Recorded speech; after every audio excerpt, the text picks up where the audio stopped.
Scandi friends, I'm Grete from Scandinavian today. In the past I have made a variety of Hasselback recipes. I made Hasselback chicken, Hasselback apple, and of course the Hasselback potato, which is so traditional. Well, today I'm going to make a different kind. It's going to be Hasselback butternut squash. And I think it's a great dish for this time of the year. It goes so well with, let's say, duck or turkey or just about anything. So let's start making it. So I'm going to use the following for my Hasselback butternut squash. Here I have about 3 pounds of butternut squash. And I have a tablespoon of olive oil, a 1/4 cup of maple syrup, about 3 tablespoons of butter, about a 1/4 cup of apple cider vinegar, and I have 6 dried bay leaves and also salt and pepper to taste. And I sliced the butternut squash in half, and now I'm removing the seeds.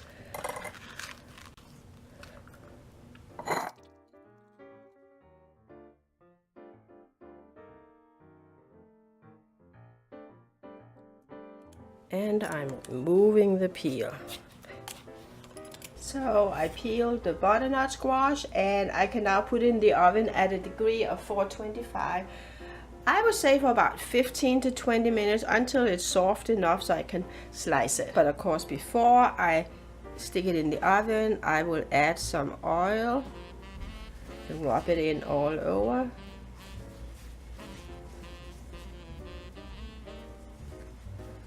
Okay. I'm going to add some salt and pepper. Just sprinkle salt, and here comes the pepper.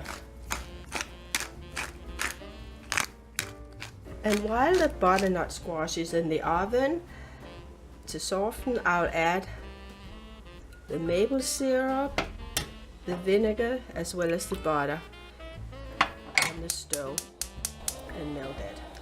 Mix it together because I'm going to pour it on the butternut squash. And you keep it at low heat for about 6 minutes. That should be fine. And I just took the squash out of the oven.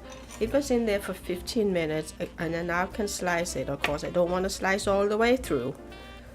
Okay, and here we go. And I should mention, if you like spices, you can also add some spices like chili to the melted butter if you like, but I am not too much for spices, so I didn't add it. And after I have sliced it, I'm going to add the bay leaves in between the slices. And of course, like I said, you want to be sure you don't cut all the way through. Okay, so the first one was sliced, and here we go for the second one. So here you see I have sliced it, and of course you don't want to go all the way down, okay? And I added the bay leaves, and I'm now going to brush it with the butter mixture, and I'll put it back in the oven, and about every 10 minutes I'm going to brush it. And I should mention, if you like some spices, you could add some chili. I don't care too much for very hot food, so I'm not doing it. It's up to you. I just stick it back in the oven now, and I'll be back in 10 minutes and brushing it again. And I'm going to brush it a second time, and of course you can brush it several times. And if you want to add more salt and pepper, go ahead. Depends on how spicy you want it.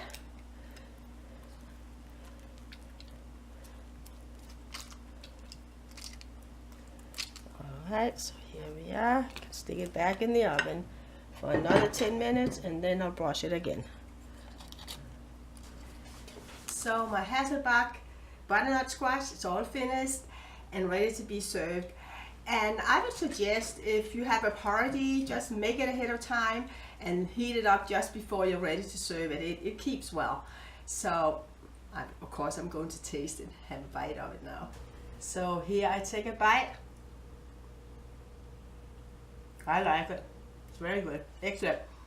And hopefully you also enjoy it. And if you have any comments, please type it in the comment sections down below. We'll be so happy to hear from you. And we wish all of you happy holidays and skål.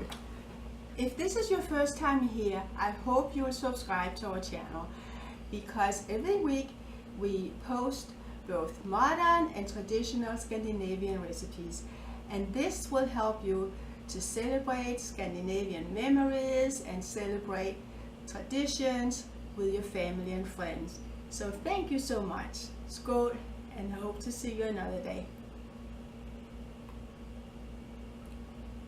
Have a great day.